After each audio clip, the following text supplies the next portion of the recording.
Netizen membela privasi Jake in Hypen mengikuti rumor yang dipicu oleh tweet yang sekarang dihapus.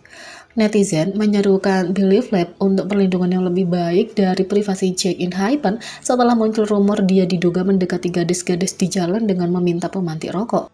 Pada 22 Agustus, seorang netizen Korea men-tweet gambar seorang pria dengan kemeja kotak-kotak berbicara dengan gadis-gadis di daerah Itaewon, Seoul, mengklaim bahwa itu adalah Jake. Tweet itu sekarang telah dihapus dan akunnya ditangguhkan, tapi masalah ini dengan cepat mendapat perhatian di Korea. Banyak netizen mengambil sikap kritis terhadap apa yang mereka yakini sebagai tindakan Jake, mempertanyakan keberadaannya di Itaewon dan meminta pemantik rokok sebagai cara yang diduga untuk menjemput gadis. Tapi terlepas dari pengawasannya, banyak netizen yang membelanya. Pertama, penggemar yakin foto-foto itu benar-benar palsu. Ini karena tampaknya ada tanda-tanda penyuntingan, artinya bisa saja dibuat agar terlihat seperti Jake. Meski begitu, penggemar juga menunjukkan perbedaan mencolok antara fitur wajah Jake dan pria dalam gambar. Bahkan, penggemar telah menunjukkan bahwa tampaknya sangat tidak mungkin manajer mereka akan membiarkan dia pergi seperti itu.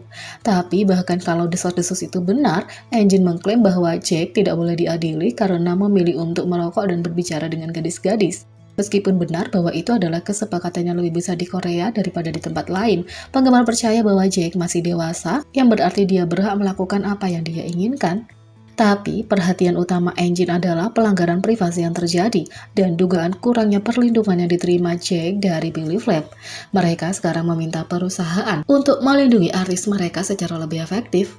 Faktanya, penggemar percaya bahwa mereka sejauh ini telah berbuat lebih banyak untuk melindungi Jake dan In-Hypen dari rumor daripada yang dimiliki perusahaan, yang mereka rasa tidak adil untuknya dan para anggota, netizen menulis. Aku tidak percaya kami melakukan lebih dari perusahaan. Setiap anggota terpengaruh oleh semua cerita yang dibuat-buat ini, dan sudah ada bukti untuk menghilangkan prasangka mereka dan perusahaan masih tidak mengatakan apa-apa. Harapannya sudah rendah, tapi ini terlalu banyak. Ini bukan pertama kalinya penggemar menyuarakan keprihatinan tentang kesejahteraan Jake. Baru-baru ini, penggemar menjadi khawatir tentang perlakuan dua wanita terhadap Jake selama acara High Touch KCON 2022.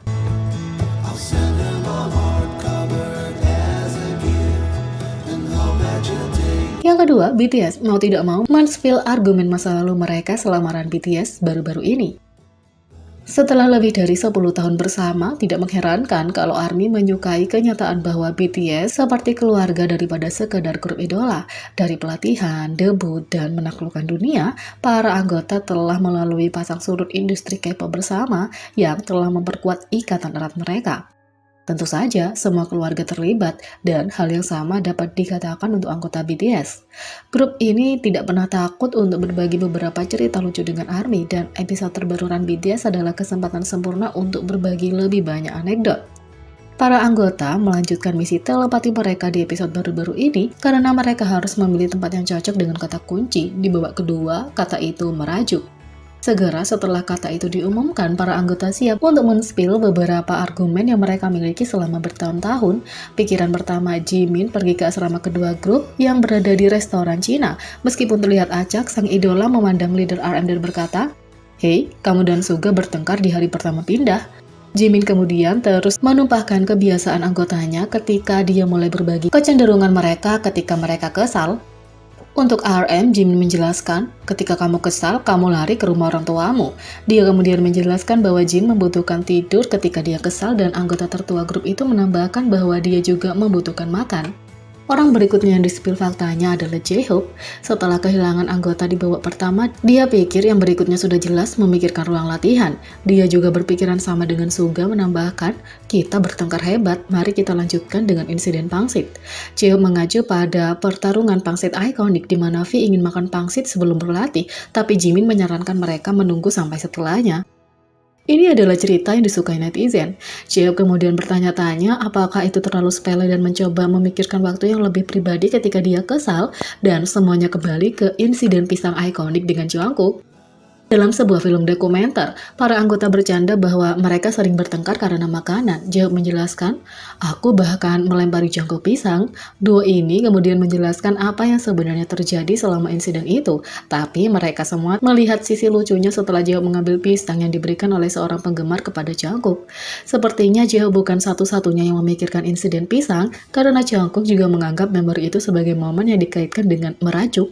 Meskipun mereka tidak semua pergi ke tempat yang sama, mereka akhirnya bertemu di lokasi yang sama untuk babak berikutnya dan mulai mendiskusikan pilihan masa lalu mereka. Segera menjadi waktu yang mengenang semua argumen yang dimiliki para anggota.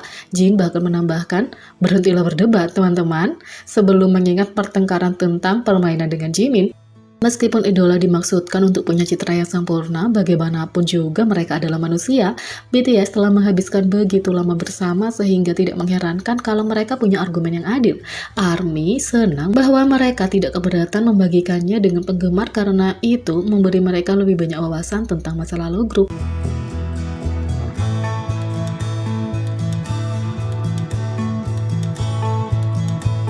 Yang ketiga, cara mengejutkan BTS berlatih koreografi No mereka yang sulit. BTS telah membuat banyak kenangan bersama selama bertahun-tahun, mulai dari pelatihan hingga debut hingga kesuksesan global mereka yang belum pernah terjadi sebelumnya. Grup K-pop telah menjadi nama yang paling banyak disebut, tapi kesuksesan luar biasa mereka dipengaruhi dengan susah payah. Mereka terus memainkan permainan telepati di episode Run BTS terbaru mereka yang memungkinkan para anggota untuk menjelajahi tempat-tempat yang bermakna seperti asrama pertama dan kedua mereka. Sambil mengenang, para anggota membuka tentang kenangan indah dari menjadi trainee dan men-spill tentang argumen masa lalu mereka. Ketika Jin, RM, Jimin, dan V memutuskan untuk mengunjungi asrama kedua mereka, Jin dan V mengambil kesempatan untuk memesan makanan di restoran Cina yang dulu sering mereka kunjungi. Sementara itu, RM dan Jimin berkeliaran mencari anggota lain dalam pengembaraan mereka. Mereka mengunjungi Taman Hakdong, tempat yang sering mereka kunjungi sebelum dan sesudah debut mereka. RM bahkan mengakui bahwa ketika mencoba mengerjakan nomor dream, dia datang ke taman untuk berteriak frustasi. RM mengatakan, setelah rapku ditolak sebanyak 30 kali, aku pergi jauh-jauh ke sana, ke titik tertinggi di taman dan berteriak, ayo! Mereka juga duduk di ayunan dan berbicara tentang kekhawatiran dan harapan mereka bersama. RM mengatakan, kami biasanya melakukan ayunan ini, dan Jimin mengatakan, kita berbicara tentang kehidupan, dan mereka juga mengenang bagaimana taman telah berubah seperti yang masuknya peralatan permainan baru. RM mengatakan, ini baru, mereka tidak punya ini sebelumnya. Jimin mengatakan, aku melihatnya ketika aku berkunjung baru-baru ini. RM menjawab, ini tidak ada di sini. Dan lantai yang berbeda di pasir taman bermain dulu yang di awal karir mereka. Mereka memanfaatkan pasir untuk melatih beberapa koreografi mereka yang lebih intens. Jimin mengatakan, dan ketika kami berlatih untuk No, lantai ini seluruhnya pasir. RM mengatakan, ya lantai karet ini bukan apa-apa. Jimin menjawab, dan kami berlatih di sini. Terutama mengingat koreografi lift untuk No yang bisa berbahaya kalau jatuh, pasirnya benar-benar sempurna untuk berlatih. RM mengatakan, kami mempraktekkan kehidupan ini. Jimin mengatakan, Jin, kamu, dan aku. RM menjawab, kita hampir jatuh beberapa kali berlatih di sini. Dan tentu saja kerja keras mereka terbayar, menghasilkan penampilan No yang memukau. Jadi, bagaimana menurut kalian tentang ini? Beri komentar di bawah, klik subscribe, like, share, dan klik lonceng. Sekian video kali ini, sampai jumpa lagi.